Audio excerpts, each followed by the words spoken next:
everybody, it's Alex here, and I'm here to tell you 10 tips and tricks on how to avoid getting Ebola. So if you don't know already, the virus is spread through bodily fluids, saliva, sweat, all that stuff. So let's go ahead and hop into it. Tip number 1, avoid prostitutes. They have all kinds of bodily fluids on them, those hooligans. You never know if someone with Ebola might have, they might have tapped that ass. Tip number 2, if you know someone that gets Ebola, be nice to that person. They're obviously going to be weak, they're obviously going to be very ill, so if they sneeze or cough, make sure you cover them up with your hands to avoid spreading germs.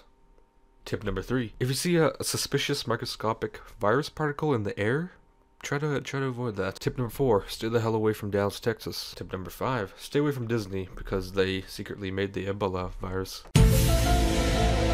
Tip number 6, stay calm. More Americans have dated Taylor Swift than have died from Ebola. Tip number 7, did you hear that the doctor that got diagnosed with Ebola went to a bowling alley? She went e-bowling. That wasn't a tip. I just wanted to fit that joke in there. Tip number 8. Here's a tip that inspired by the famous chef Akon. What you can do is purchase a huge hamster ball and just use that when you leave your home. You have no worries. You're safe inside of your hamster ball. Tip number 9. You gotta be part of the 12% of people that have natural immunity to the disease. Alright, tip number 10, our final tip. If things get really bad, wrap yourself up in bubble wrap.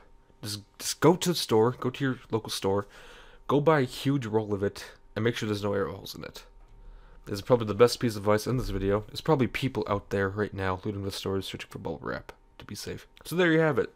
This was 10 tips and tricks on how to avoid getting Ebola.